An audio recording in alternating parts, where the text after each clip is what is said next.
Men G'affarova Dilfuza, yoshim 22 da Sirdaryo viloyati Guliston shahrida istiqomat qilaman. Bu sohaga kirib kelganimga 3 yil bo'ldi.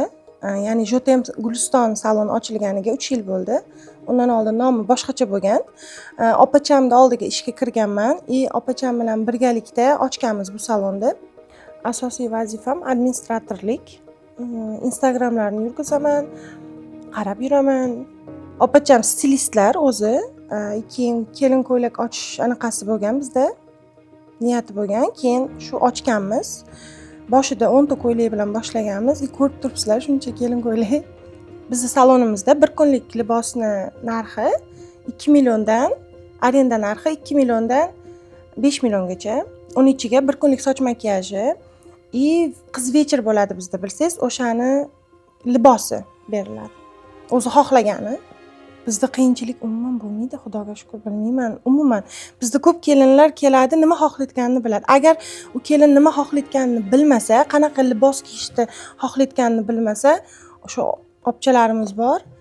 Libosga qaraydigan topib beramiz. Bo'lmasam o'zlariga individualniy polniy ko'ylak libos tikib, o'zlari xohlagandek obraz chiqazib beramiz.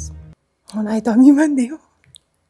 Eng qimmatimi $1000 bo'lgandi bizda. Shu yaqin orada bittasini to'y bo'ldi. Eng qimmat libosimiz shu qizga tiktirildi. Narxi 10 million bo'lgan. Bir kunlik makiyajlari bilan opacham qilib berganlar makiyajlarni ham. Shularga tikib berganmiz individualniy o'zlari uchun. Sababi u ko'ylak toshli ko'ylak edi, shileflari uzun. 3 metrli shilefida, toshlari yaxshi Swarovski tosh edi. O'shaning uchun narxi shunaqa bo'lgan. U qizni to'yi bo'lganiga hali ko'p bo'lmadi. U libos hali ham shu yerda. Menimcha 5 marta kiyildi. Hali. O'sha 10 millionlik ko'ylagimiz misol uchun 7 millionga kelgandir deb o'ylayman. Biz stilistga beramiz, bilasiz, chiska qilinadi. Bizda hamma libos, любой mana hammasi kiyiladimi? Bu salonga kirgizilmaydi. O'sha eshikda oldida turadi, chiskaga ketadi. Yuviladi обязательно. Yuvilib qaytadan kimni to'yi bo'lsa, hamma joyiga qarab to'y mavsumlari boshlanganda bir kunda 8 tadan 10 tagacha mijozga xizmat qilamiz.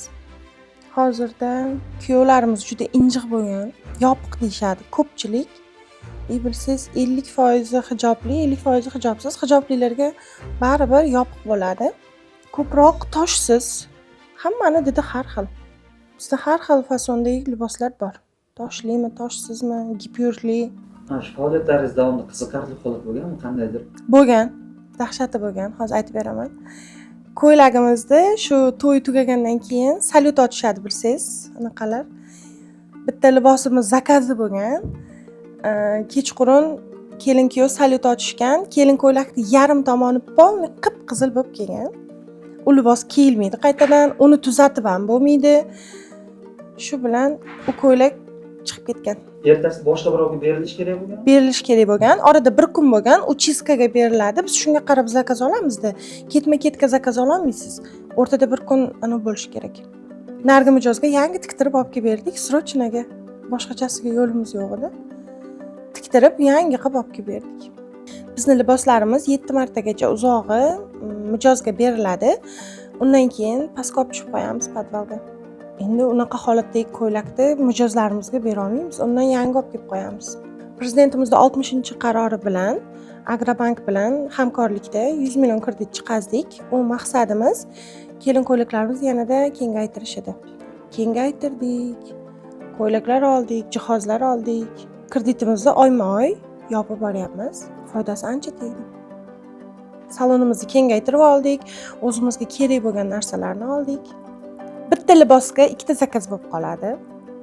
Iloji boricha bildirmaslikka harakat qilamiz. Keyin bizda bitta ko'ylak olib keldikmi, shunga o'xshash yana olib kelib qo'yamiz. Eng hadavoy kelin ko'ylak bo'ladi-yu baribir. Ketadigan ko'p. O'sha kelin ko'ylaklarni bitta zakaz tushib qolsa, ko'ndirishga harakat qilamiz yoki-da majbur bo'lamiz. Undan ham qimmatroq libosni berib yuborishga, kiydirib yuborishga, ya'ni mijozga. Boshqachasiga ko'ndirib bo'lmaydi ular. Kelgusida niyatimiz bu salonni yanada kengaytirish, liboslarni ko'paytirish, stilistlarni yana olish niyatimiz bor. Salonimizga mijozlar kirib kelinadi. Administratorimiz bor. Administratorimiz xushmuomala bilan salonga olib kiradilar. 3-4 ta ko'ylak variant tanlab, kiyib ko'radilar. O'sha variantlar ichida turmush o'rtog'i bilan keladi yoki onalari bilan keladi, tanlab olishadi. Undan keyin stilistlar tanlab olishadi. 5 ta stilistimiz bor. Ularning ichidan xohlagan stilistni tanlab olishadi. Yozib olamiz ularni. To'ygacha yana kelib almashtirishadi ko'p qizlar. Almashtirib beramiz. Agar u ko'ylak bo'sh bo'lsa, to'y kuniga kuyovlar bilan kelmanglar deymiz bo'ldi. Kuyovlar juda injiq bo'ladi chunki. Hozir biror nima deb yuborsam keyin yo'q, sizga emas, kimdir ko'rsa deb kuyov bilan kelmayman deb kelmasachi keyin. Ko'plar chunki kuyov bilan keladi. Yo'q, mana ko'pchilik bizda mijozlarimiz onalari bilan kelib tanlab ketishadi-da, keyin kuyovga aytmagan bo'ladi, kelib turib yana almashtirib ketishadi ko'ylaklarni. O'shaning uchun biz kelinlarimizga maslahat qilgan bo'lardik, kuyovlari bilan kelsin ko'proq, chunki baribir kuyovlarning gapiga kirishadi. Ochiq ko'ylak tanlab qo'yishi mumkin, yo nimadir, ularga noqulay ko'ylak tanlab qo'yishi mumkin. Baribir to'ygacha kelib almashtirib ketishyapti. O'shaning uchun kuyovlari bilan kelishini maslahat berardim.